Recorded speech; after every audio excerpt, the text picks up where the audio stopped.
Islam is rising. An alarming new poll shows that large majorities in the Muslim world want Sharia to become the law of the land. Now, according to the Pew Forum, 25 of the 38 Muslim countries surveyed overwhelmingly favor making Sharia the official law in their country. And what's even more frightening is that it shows that the support for the radical legal system is apparently sweeping across not only the Middle East, but Africa and Asia as well.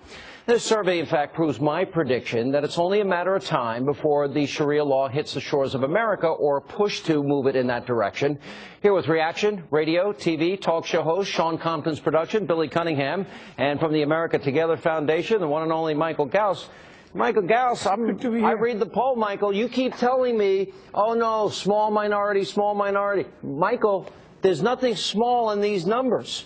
And that is that people more and more are supporting death of apostates and cutting off people's hands if they steal, and they want Sharia implemented, which means that women don't get rights. You keep telling me it's not a large movement. This survey proves you wrong. Well, there is a false premise to this survey, Sean. The survey does not recognize the choices. For example, you and me as Americans, if somebody asks what kind of law do you want, the only law we know is the criminal and civil law of America, and that is all we're going to opt for. Those guys in Egypt, Pakistan, Malaysia, Indonesia, they don't know. Wait a minute, Michael, suicide bombing got 40% support from the Palestinian territories, 39% support in Afghanistan, 29% support in Egypt, 26% support in Bangladesh, Mike. Suicide bombings.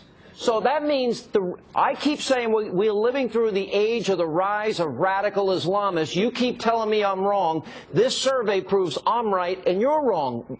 Look at that one statistic. No, this survey proves in Palestine and the other country you mentioned, they have the highest 40% supporting suicide bombing. But other countries don't. Egypt, Bangladesh, Afghanistan, Palestinian territories. Billy Cunningham, who's right? Well, Sean Hannity, honor, hold on, Mike. Mike, hold on just for a minute. Honor killings, the brutalization of women because they have adultery or cheat, got more votes in the Muslim countries than LBJ got in 1964. 60% of Muslims say, kill the woman if she has adultery. Clitorectomies are all over the Middle East. 90% of Egyptian girls are sexually mutilated by their own mothers and aunts and have their clitorises removed. You have a situation here that when people are given the right to vote democratically, they give us Ahmadinejad. They give us the Muslim Brotherhood. We get Hamas. We get Hezbollah. There's a serious problem, Mike, and you're like one of those mice with your head stuck in the sea. You don't understand what's going on, Mike. It is a disaster. This Pew Research poll is a disaster for Muslims, and it's a clarion call that we are at war, and it's time that we respond. Well, Bill, you have misunderstood as well. I know you've been in the business for a long time, but there are times when people misunderstand things. When they ask you the question as an American, I say, I know the only civil laws and the criminal laws of America. For people in Bangladesh, Pakistan, and Egypt, the only law they know is Sharia law. That is the only law. If the survey had asked them a question, do you want justice? And they don't have a choice. Look at the very clear distinction they made. Mike. Majority from 74% in Lebanon, 96% in Malaysia said, and my buddy Billy Cunningham has been married some 2 years, Bill Cunningham? 40.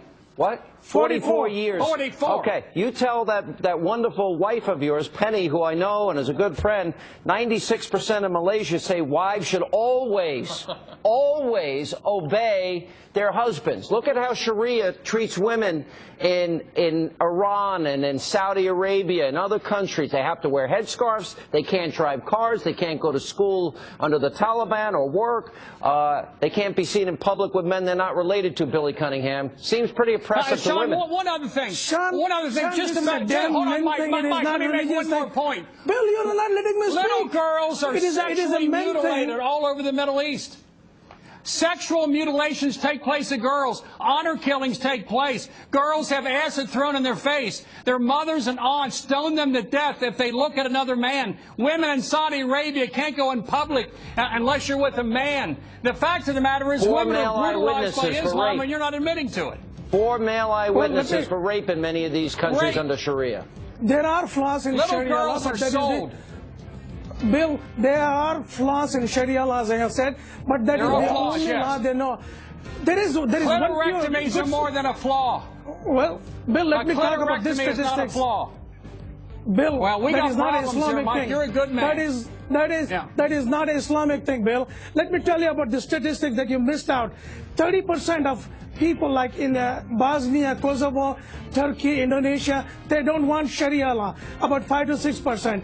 The other ones are in like the 70%. Mike, let me tell you why the difference. You got to pull your head out of the sand. Mike, you got to pull your head out of the sand. Radicalization is growing to be a threat to the entire world. The Muslim world, their religion is being hijacked by radicals, and it's growing day by day. And this survey... I do agree. I do agree, but we don't need to be alarmed. I was right and you were wrong. You told me it wasn't happening. Well, you are right. Say you're sorry, Mike. Say you're sorry. No, say you're sorry, Mike. What for? You want to apologize for Sean Hannity because there's a radicalization going on that you won't admit to. And it's not going to be pretty. There is radicalization going. There is radicalization going on without any doubt. I'm going to predict another thing. This is not going to end well for the world because we're not having the courage and America's not leading and we're not standing up to it. Got to run. Thank you, Billy Cunningham. All right. God bless you. See you, Billy. I'll get with you. All right. And still ahead tonight.